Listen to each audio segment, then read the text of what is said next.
I know you grew up in church. Mm-hmm. Was it hard, not separating, but like kind of like managing church and sports? I don't agree with it at all. Yeah. Like, just because, like, I mean, I grew up playing sports, and yeah, it gets exhausting, but like a lot of times, like that, like I can't say for every kid, but like people like I'm friends with, like me personally, like sometimes like those practices, those games, it's like an escape.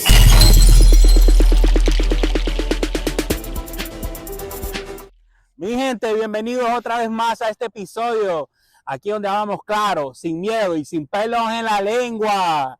Pero para esta ocasión aquí estamos con Daniel Garcia, uno de los jóvenes que, gracias a Dios, hemos tenido el privilegio, yo y mi esposa, de ser líderes de él desde que él estaba en Pamper todavía. él ha estado en la iglesia de nosotros en Luz de Vida. Empezamos a ser líderes de él cuando él tenía que como 10 años. Yeah, 10 years old, yeah, Yep. around there. Y ha sido un privilegio, la verdad que él tiene una gran historia, un gran testimonio, y la verdad que vamos a estar entrevistándolo hoy porque Dios tiene un gran propósito con él, y la verdad que él ha demostrado que él persigue sus sueños y que él va a seguir persiguiendo sus sueños porque siempre pone a Dios por delante. Así que, Amen. Sin darle más vuelta al asunto, entremos aquí. Y claro que aquí va a haber subtítulos porque esta entrevista va a ser en inglés. Así que, Dani. Okay, so my name is Daniel Garcia. I'm from Troutman, North Carolina. Grew up in church. I was blessed that my parents brought me into church at a young age, and just from there, just fell in love with God, of course, and just always just putting my dreams in His hands. I just recently graduated high school. I'll be attending Mars Hill University, where I'll be playing soccer over there and studying business. Nice, man. Now, let's go back to your childhood. Okay, childhood. Man. Now, did you always play soccer? For the most part, yeah. Like, I think I started like back when I was like 6, but never really took it serious. Like, I think I was like 10. I played American football, and I was a linebacker. It was fun. Wait. So when I met you at age 10, you was playing football? Yeah. No way. And bro. it's crazy because I was playing football, and it's like I played soccer during the spring because during the fall it was football, and then during the spring it was soccer. So makes sense. I was playing soccer. I was just playing rec, and then I got something in the mail for a club in Statesville, Impact FC, and like they mailed me something saying come to trials, blah blah blah. No way. And so that was like my first ever club, and like going into that, I was just focused on soccer. Didn't really know much like what was gonna go on. I didn't really know much about the levels of club. Mm-hmm. So it's just from there. The first time I really like played like organized soccer. It was like really different for me because like I was playing as like a winger. That I just like turned into like a defender. I was just became like a typical outside back. Oh, okay. So it was really new for me. Yeah. But like obviously like the American football side came into me, and I would like try to like tackle kids. No way. But like it was fun. It was fun. Man, that's awesome. But now, what got you to discover the position that you play around now currently? So growing up, my dad always wanted me to be a midfielder. Okay. And like I didn't really like the position that much until I never found the joy in playing it. Like it was fun like playing it from time to time, but just like shooting from far, but like I had more fun playing outside back because I was always like defending and I was pushing up into the attack and joining in. Mm-hmm. But I was never fit enough for it until like my junior year, like I actually started taking like soccer more serious. Oh, okay. So I really love the position. I think it's like one of the most important roles on the field just because like you're defending and you're attacking, you're just running full game, and like just it's an important role for every team, and I just enjoy playing it. No, great, man. Now I did a little bit of research, mm-hmm. and I saw that for the last season you played, you was mm-hmm. captain, right? Yeah. How did it feel being captain? Was it your senior season? Yeah, senior season. Was that the only season you were yeah, captain? because we always had our seniors as captains. Okay. It was really nice, like the team being confident enough to name me captain, like one of the captains. It was me and another teammate of mine. We were both captains, and it felt nice because like obviously they're looking at you as a leader position, and I never really thought much of it because like junior year I wasn't really much of a captain. I mean I was like vocal and stuff, but like I was just a junior, so it's like. But going into my senior year, I knew I had to like take up like a position, like step up and like be like a leader on the field. Right. Because obviously I was going to be a captain, and being one of the seniors on the team, like just like leading the team into every game. Yeah. Okay. Man, was it ever challenging? Oh yeah, it was very challenging from time to time. Like there would be practices just like where my teammates would just make me frustrated, or like I'd be like playing below average and I'd just like get frustrated at myself, or like during games when we're losing because we didn't have the best season. When we start losing, it was frustrating, but that's really like where I like looked for God to like for guidance and stuff. There's a lot of times where like I thought like I wasn't a good captain, or like thought I was up for it, because a lot of times it got frustrating. But that's just like where I just like went to God and just like prayed. Man, that's awesome. I like how you say that in times of frustration you went to God and stuff. Yeah. Sort of like King David. Yeah. You know, whenever he did his he was frustrated or he had bad times, he would go back to God and stuff like that. Now I know you said you're going to go you're going to college, right? Yeah. Marseille? Yeah. Representing. Yeah, right here. Marseille, and that's here in North Carolina. Yeah, just 10 minutes away from Asheville. Okay. Nice mountain views. Yeah, mountain views. That's good. That's good. I saw that it's a Christian university. Yeah, it is a Christian university. It's a private university. What now? Was it your relationship with God that made you look for a Christian college, or would you always wanted to go to like a Christian college, or what? How you make up your mind? I just so when I was in the whole recruitment process, I was just like looking at schools to like email. And at first, I didn't know it was a Christian school. So, like, obviously, when I found out it was a Christian school, it was a plus. Yeah. But just when I went on my official tour, after, like, I went to their IB camp, I was on the phone with the coach, and he told me he wants me to come for my official visit and stuff and talk about, like, the offer and everything.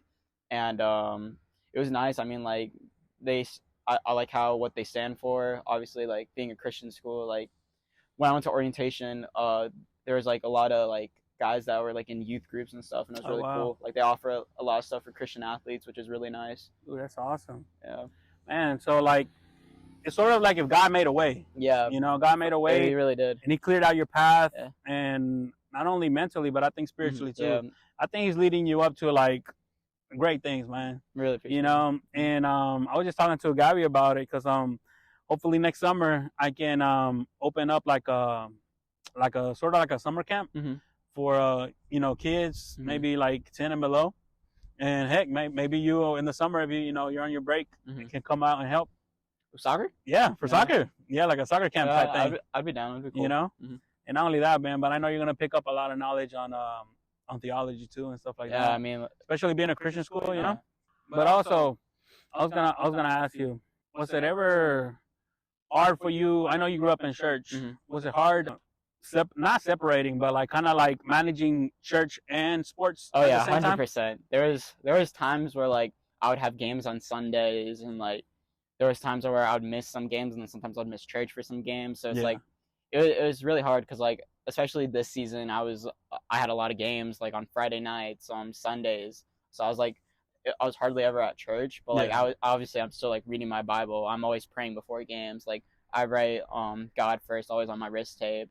It's just like those acts of faith, and it's just trusting in the process. Yeah, it sort of like adds up, I think, because a lot of people I feel don't like putting their kids in like sports or motivate them or like inspire them to pursue their whatever they like. Yeah. Because they're like, oh, church. Yeah. And I get it, but at the same time, it's like you also got to give them time, for like recreational stuff and stuff like that. And I feel like you can honor God in different ways, like how. Like always, like before games, like always praying. And like what I loved about my team this past year, like club soccer, like it just started with like me and like 5 other people. We'd just like huddle up and pray, just us 5. And then like our coach saw it and he was like, we should pray as a team. Wow. Yeah, and then like we'd like ask everyone if it was okay with them, and like we'd always pray as a team. And I honestly think that's why we did so good this season. Like we finished first in the league. That's awesome. Went to Wilmington, we won that tournament. Played against some pretty good club teams like during tournaments, beat some, lost to like some like top level teams in the state, well, only by like 1 goal or something, but like it helped a lot, just like having our faith in God and like always putting him first, and playing for him, man. But that's awesome how you were not ashamed to like bring God to your team, especially your 5 teammates, and then your coach also being like impactful and bringing it to everybody else and to their attention. And not only that, but maybe through that act, y'all y'all planted a seed in those in your teammates' hearts. wanting to maybe I can try this God thing, Yeah. maybe I can search for him. Maybe he Mhm. does work, because a Yeah. lot of people, of course, they don't believe in him or Mhm. anything, because either the situation or their circumstances, whatever they went through and Mhm. stuff like that. But man, I'm glad that you're an impact, and that you're just not. I feel that you just don't belong inside of a four walls, Mhm. because yes, we're a church, but we're a church to impact the world, Yeah, of course. Yeah. and we cannot be caged in by Mhm. four Yeah. walls, because you're basically, bro, you're a walking temple. You know how the Bible says, we are the temple of God. Amen. Yeah. And people see how we carry ourselves, Mhm. and especially you being so brave enough to share share God with everybody, man. That makes you breaking I think this generation's thinking about God, Yeah. because I feel there's a lot of people that are so close-minded, Mhm. or you know how they call it now, like the crystal generation and stuff Yeah. like that. But hey, I'm proud of you, man. For sure, man. I'm proud of you. And man, another question I had to you is what do you think? Did you see the did you see the how Copa America is going on Yeah. right now? Yeah. Did you see how it was Argentina and, oh man, who was it? The first game, Canada. Argentina and Canada. Yeah, Did you so- see yeah. the beginning, the intro? Yeah, I did. You Yeah, did? I did.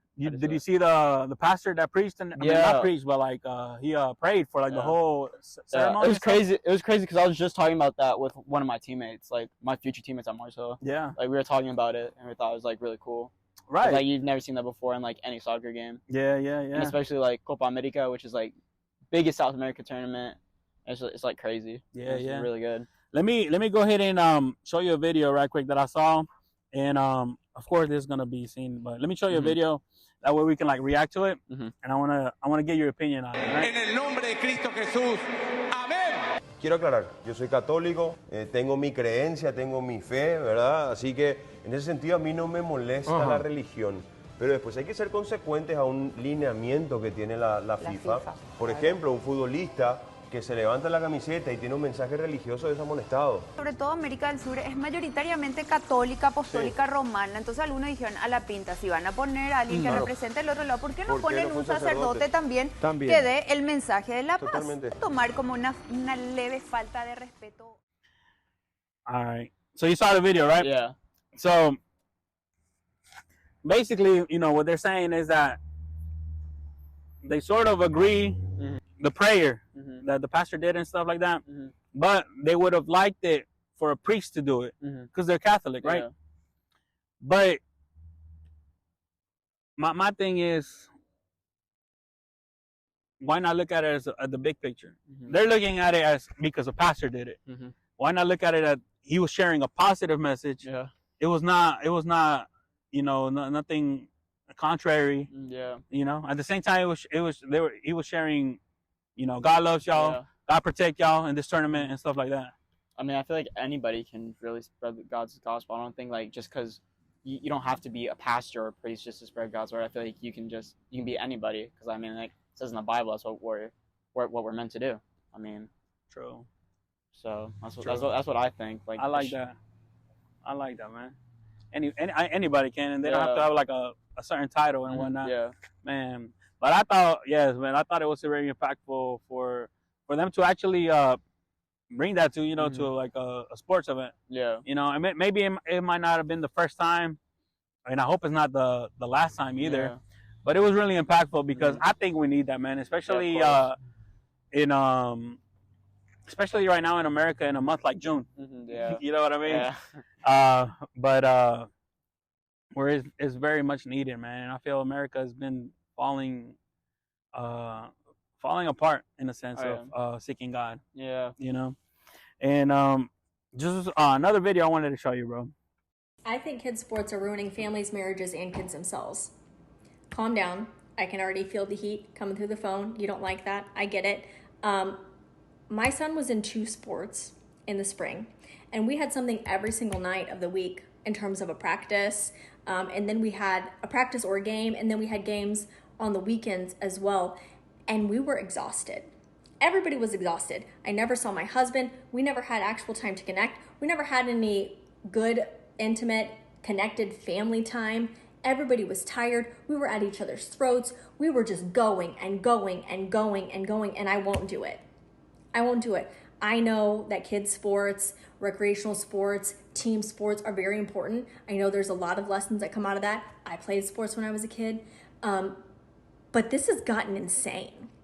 My kids are 6 and 9. And at this level of competition, of expectation that we have of kids at this age, I think it's detrimental. I think it's harming more than it's helping. And I sure as shit don't think it's helping marriages, which are already struggling. Marriages aren't like on the up and up. I don't know if you know this, but like half of them end in divorce. And I don't think burning yourselves to the ground, running kids around every single night and every single weekend is the answer. What do you think about that? I don't agree with it at all. Yeah. Like, just because, like, I mean, I grew up playing sports, and yeah, it gets exhausting, but like a lot of times, like that, like I can't say for every kid, but like people like I'm friends with, like me personally, like sometimes like those practices, those games, it's like an escape. Like it's an escape from like what you have to do, like with schoolwork, Yeah. like stuff you got going on at home. It's just like it's peaceful, and it's like it's something like to distract your mind off. Like a lot of times, like I'll be in a bad mood before going to practice, and then I'll leave practice in like the best mood possible. I like that. Yeah. And I feel that it's true. And another point, when I was watching this video, and I was gonna ask you, man, it's like I think because of people like her, is why, and you could see, is why teams like USA today are not where they should be. Teams, yeah. You know, because how she was saying that at this age they shouldn't be so competitive and whatnot. Yeah. Bro, but I think competitive is what like develops you. Like it evolves, 100%. Keeps on evolving you. You get better with the better people you play with, man. Right. You know, that's the only way you're gonna get better. Because if you look at across seas, UK, or even in South America, you know, there's always that that competition. And but you've gone to play at Colombia, haven't you? Yeah. Is there a big difference? The play styles are very different. In Colombia, it's a lot more physical, and it's a lot more just like quick passing. Like where you see here, it's like you're playing like a long ball and you're chasing after it, and it's a lot more competitive over there. Of course, like there's definitely a difference in level. I feel like you feel it. Yeah, I feel you. Drills about the same, or it's kind of like warm up over there in Colombia. Our warm up's just running around these two soccer fields you see right over here. Yeah. Running that like 5 times, and then you start playing. And that's crazy because I mean over there Colombia is close to the equator, so the Dude, heat, it's hot. Yeah, the heat over there is like hot. You mess up, you're running. Like straight like that, you're running. Man, that's crazy. So yeah, you know, and then she says something about here you go. She says something about families and being bad, you know. And of course, I'm not gonna compare. I don't think all families can agree to that, just like you said, because I feel that especially in a Hispanic household, soccer is like a main thing. Yeah. And I've seen your parents, you know, when I've gone to your soccer games, I've seen your parents enjoyed it to the like 100. Yeah. You know, your dad, yelling or whatever, but your mom over there supporting too and everything. And it's more like they enjoy it. Yeah, they do enjoy it. You know, it's sort of like you know how you said like an escape for like the kid, you know, but also an escape for them too. Yeah, especially like with tournaments, like when they come with me, like they're able to see like something new. You know, like tournaments when we get to go to the beach. Obviously, we won't be at the beach, but like it's something new. Yeah, like, that's true. So I feel soccer actually brings families together. Yeah, it does, you know, it brings them together, and you know, my only I guess advice that I would say is like, you know, if your family's having trouble, the best thing to do is seek for help. You know, but not only seek for help, but I think seek God first. You know, because if your family is has God as the center, like believe me, everything's gonna go. I mean, everything's gonna flow nice and smooth. Of course, there's gonna be a rocky path, but you have your trust and you have your faith in God, which that's what keeps us Christians going, to be honest. Yeah, it's true. I feel you. Another thing, man. I don't think we mentioned this, man, but you were. I mean, you did say you're from Troutman, right? Yeah. You were actually born in Troutman? Yeah. No way. Yeah, I've been in the same house like my whole life. Okay. But your parents? So my dad was born in Armenia, in Colombia, and then he moved to Cali. But my mom was born in Cali, Colombia. Oh, okay. And they met over there. They met at a bank that they both worked at. Oh, wow, man. So it's amazing. Yeah. And so you got the Colombian roots. Yeah, of course. Yeah. You know, we said that you.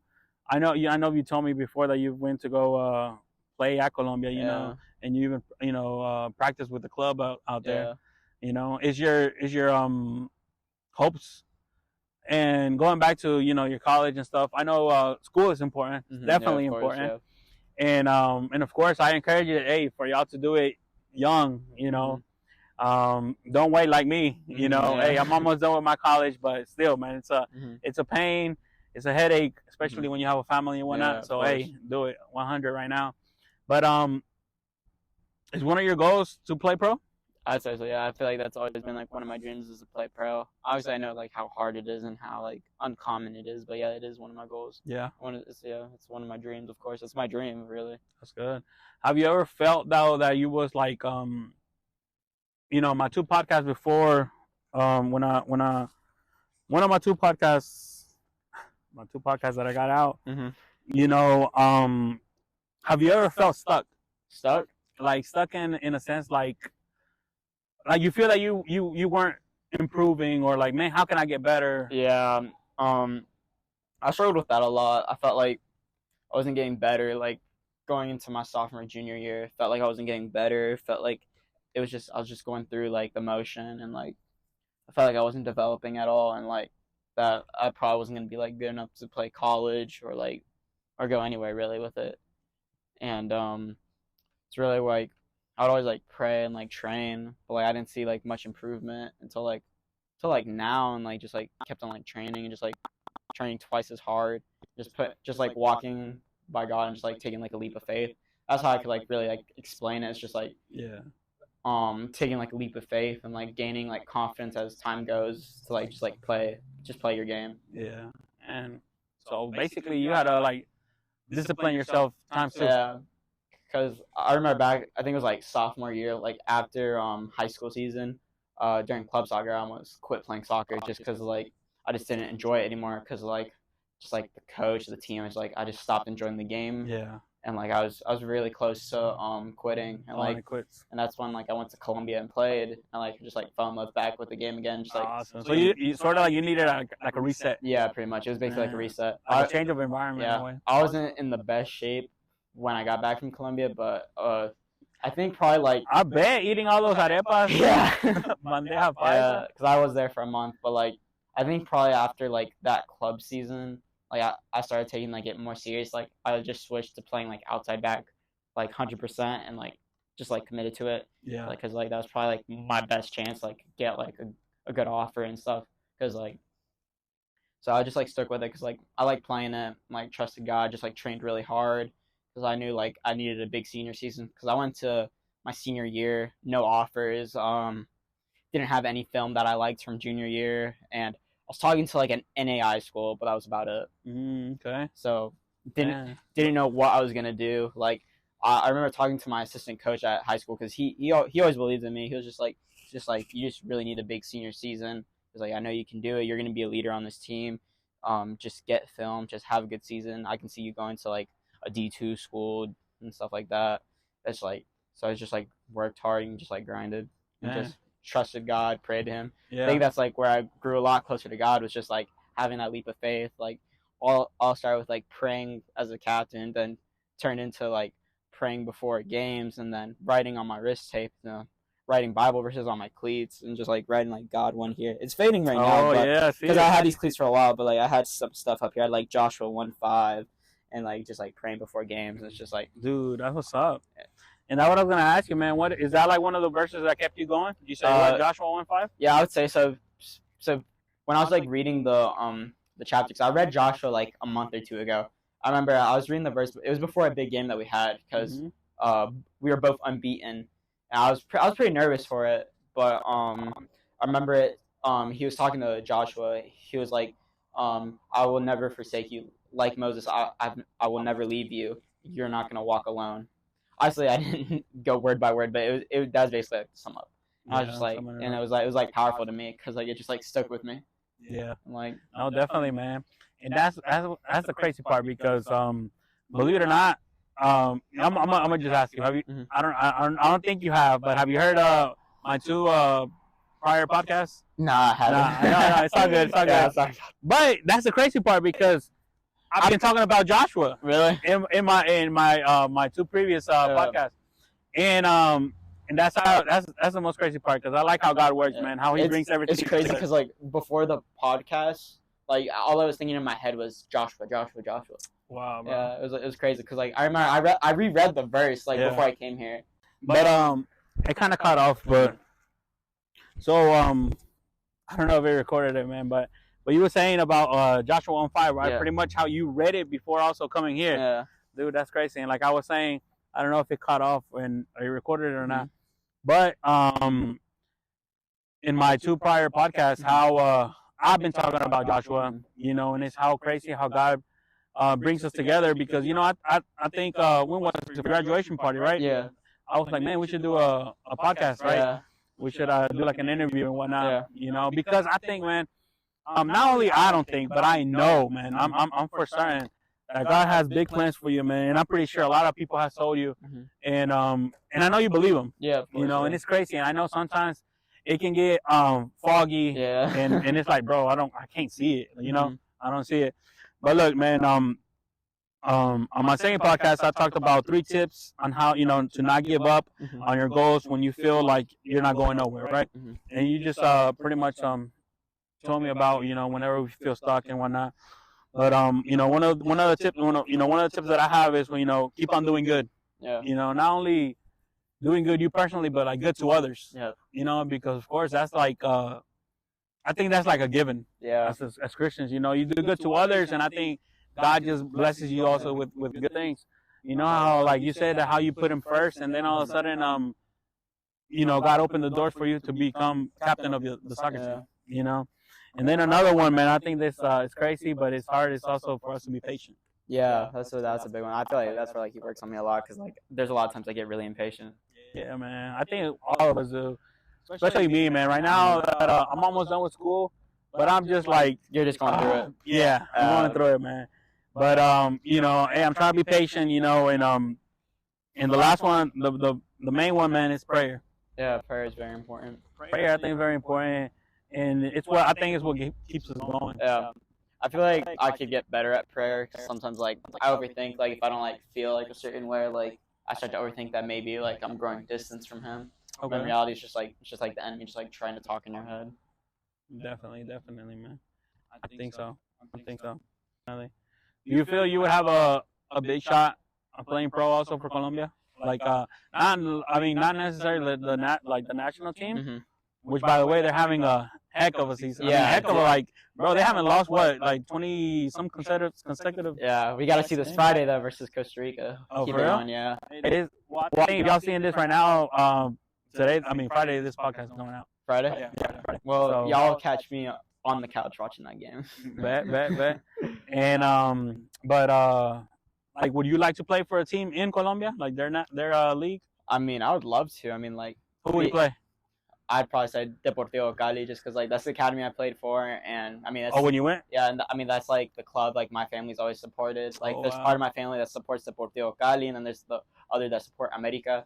Okay. But my dad and my family obviously we support Deportivo Cali. Yeah. But dude, I would love to. I mean, I would love to play at any other country really. Like Argentina seems cool. Like, I mean, yeah, like Brazil would be awesome. Brazil would, Well, yeah, yeah, true. Brazil would be cool. One thing though, also that I saw about the college you're gonna be going to, Mhm. I saw that it's a D2, Yeah, the D2, yeah. right? Mhm. So that's pretty good. Yeah, D2 is pretty good, yeah. And so I'm sure there's gonna be a lot of scouts also out there Yeah. watching you. I hope so, yeah. Yeah. I mean- I'm pretty sure. I mean, our conference is the hardest D2 conference in the country, so the level's obviously going to be up there. Intense. Yeah, I mean, like, we have a bunch of international players. Every college is going to have a bunch of international kids that come from different backgrounds. So it's really cool to, like, meet all of them. Yeah. And just, like, see, like, different types of people and stuff. True, so it's really cool, yeah. And so there is a chance for us to see you in the draft. I hope so. I wish. Yeah, man. That'd be crazy. Nah, man. We're going to be praying for you, man. And definitely, like, you know, we have said we're going to be driving out there to Mars and checking you out on the whenever you have the soccer games, man. Definitely, man. But is there anything, man, you want to share with anybody seeing you right now? Like, you know, anybody that has a goal in mind or something, you know, their dreams that God has planted in their hearts. You want to share them a message for them to keep on going, to motivate them, especially right now if they're feeling like, man, I just feel like giving up, you know, because like you said, you felt that way before. Maybe they need a reset or whatever, you know. I mean, like, cheers.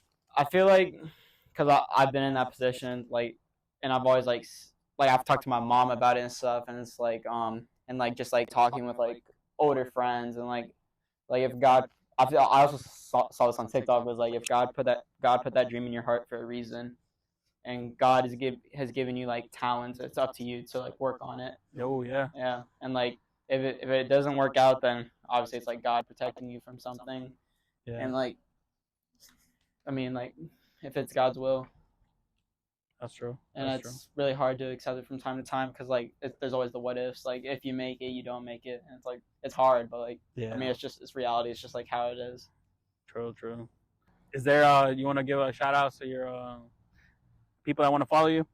Where can they follow you? Where can they see your videos? Or I do have Instagram. Y'all can follow me on my Instagram. It's Daniel.Garcia922. I'm pretty sure that's my app. If not, then he can correct it. I'm gonna put it on there. But yeah, that's my Instagram. It's really like my only social. That's all you got? I mean, yeah, pretty much. For right now? Yeah. Okay. Yeah, don't really have Facebook or Twitter or nothing like that. Okay. Yeah. All right, man. That's good, man. I'm glad you gave me this opportunity, man. Thank you for the opportunity. No, man. Thank you, man. For real. And I know, man, there's a lot of things probably that we didn't touch, but I think what we talked time. Yeah, for another time, man. Definitely, I'm gonna have to go and do you an interview mid-season, see how it's going. Yeah. Over there in Mars. Yeah. I mean, it's gonna be hard for sure. True. As a freshman. Oh yeah. With all that talent that's there, so. True. But definitely, man. If y'all want to see part 2, hey, drop it down in the comments, and we'll keep y'all updated to see how Mars treats them over there. And but really at this moment, I just want to pray for you real quick, man. You know, I want to pray for you, and that God's presence is always with you, man. You know. I'm gonna do it in Spanish though, man. I think I flow better in Spanish. Yeah, it's cool. Don't worry about it. Gracias, Señor, te damos en este momento, Padre Celestial, porque por la oportunidad que tú me has dado, Señor, para compartir este tiempo, este momento con Daniel, Señor. Desde ahora, Padre, te lo pongo en tus manos, Señor. Y sé que los planes que tú tienes para él son de bien, Padre, y no de mal, Padre Celestial. Te pido, Señor, que seas tu Espíritu Santo guiándolo en todo momento, cuidándolo, Señor, especialmente en estos nuevos pasos que él va a estar dando, Señor, yendo a la universidad, Padre Celestial. Que tu presencia siempre esté con él, Señor, y que seas tú guiándolo, Señor. Cuídalo, Señor, de todo mal. Líbralo de la tentación, de cualquier cosa que el enemigo le quiera poner, Señor. Que él se mantenga sano, que se mantenga puro, Padre, y que se mantenga siempre contigo, Padre. En el nombre de Jesús. Amén. Amen. But man, for real, thank you for the opportunity, man. Thank you. And definitely we'll be doing a part 2. Yes, sir. Right. Like it up, share. Definitely share this out. Share it with so y'all can hear a little bit about Daniel, and subscribe to the channel, and be ready because there's a lot of surprises that we're gonna be coming out with. All right. Peace, everybody. Thank you for having me, bro. Man. It's a pleasure, bro.